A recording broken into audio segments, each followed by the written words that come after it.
Bon samedi. J'espère que vous allez bien aujourd'hui. Dans la chronique Demandez à Stéphanie, aujourd'hui, j'ai décidé de répondre à une question qu'on me pose souvent. Donc, c'est pas une question précise, mais combien de fois les gens vont m'écrire en me posant ce type de questions-là? Et ça réfère à toute la portion, comment est-ce qu'on arrive à faire taire notre discours intérieur souvent qui ne nous aide pas dans la vie et aussi qui nous amène à vivre des émotions négatives. Puis je vous donne des exemples précis. Par exemple, le petit hamster qui part lorsqu'on commence à vivre du stress par rapport à une situation. Exemple, j'ai peur de manquer d'argent, j'ai peur de perdre mon emploi, j'ai peur de ne pas être à la hauteur. Donc ça en est des exemples de scénarios, de discours intérieurs, souvent qu'on va tourner en boucle, qu'on ressasse, puis qu'évidemment, plus je me dis ça, moins je me sens bien. Autre exemple de scénario intérieur. J'aurais pas dû agir comme ça. J'aurais dû faire attention à ce que j'ai dit. J'aurais dû le dire autrement. Donc, encore là, des scénarios, des phrases qu'on se tourne dans la tête qui nous amènent à vivre la culpabilité. Parce que toutes les phrases du style « j'aurais dû » ou « j'aurais pas dû » nous amènent à ressentir la culpabilité. Je vous donne d'autres exemples. Des phrases comme « il n'y avait pas d'affaire à faire ça, il aurait dû agir autrement. Pour qui il se prend? Ça n'a pas de bon sens. » Toutes ces phrases-là sont encore là des scénarios, des phrases qu'on se dit qui nous amènent, je pense que vous allez l'avoir deviné, ça nous amène à être en colère. Quand on pense qu'une autre personne n'aurait pas dû agir comme elle le fait ou qu'elle aurait dû agir conformément à ce que nous, on croit correct et qu'on se tourne ça dans la tête, évidemment, tout ce qu'on fait, c'est qu'on contribue à augmenter notre sentiment de colère. Et quand les gens me posent la question, Stéphanie, comment faire taire mon discours intérieur, ma cassette, mon hamster, appelez ça comme vous voulez, c'est vrai que c'est un défi. Et moi, j'ai publié plusieurs livres sur le sujet.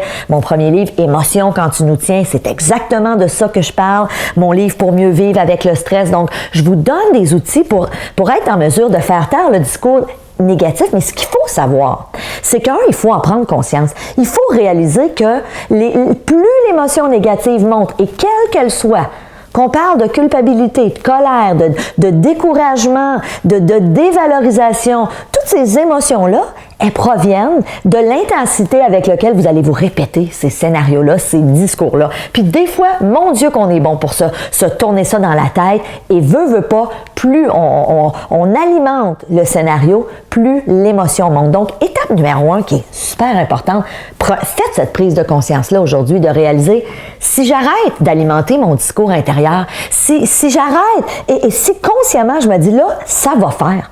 Arrête de tourner ça dans la tête. Je vais essayer de me changer les idées. Je vais essayer de penser à autre chose ou à la limite, et c'est ce que j'explique dans mes livres, je vais essayer de remettre en question mes scénarios. Et quand je dis remettre en question, vous savez, pendant plusieurs années, moi, j'ai eu une clinique. Je rencontrais des gens en individuel et je leur expliquais, je leur donnais des outils pour apprendre à gérer leurs émotions.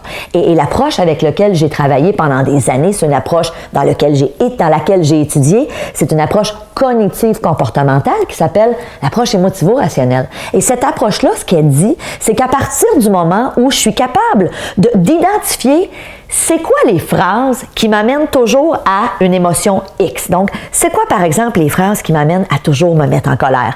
C'est quoi les phrases que je me ressasse dans la tête quand je vis de la culpabilité? C'est quoi les phrases que je tourne en boucle dans ma tête quand je vis du stress, par exemple? Et sachez une chose, c'est toujours les mêmes genres de phrases. Alors, ce sont les mêmes scénarios qu'on se tourne dans la tête quand on vit du stress.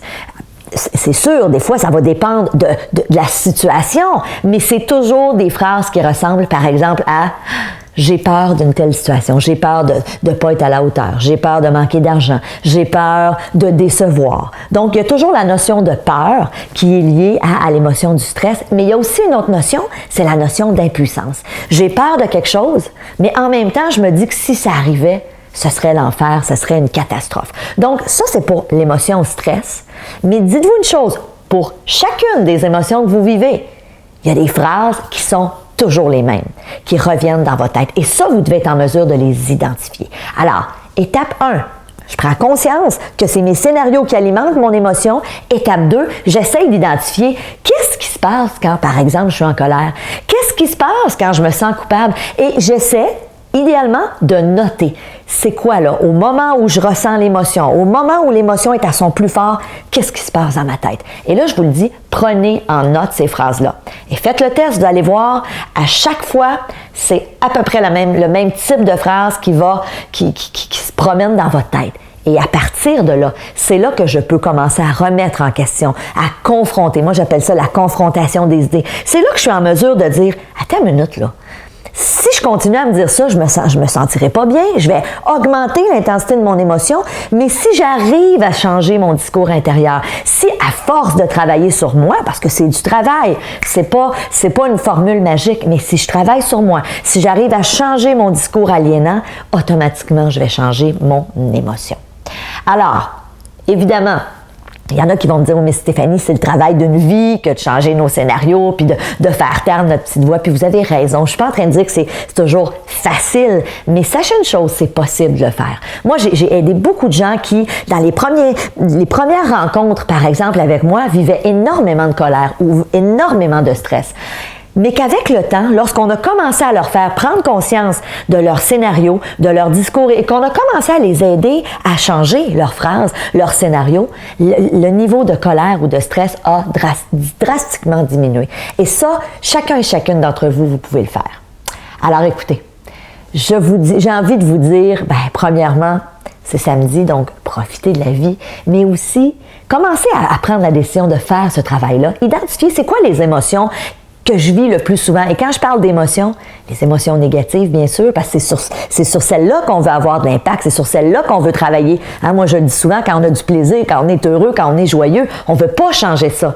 Mais c'est quand on est en colère, quand on vit de la dévalorisation ou du découragement à répétition, c'est ces émotions-là qu'on veut travailler.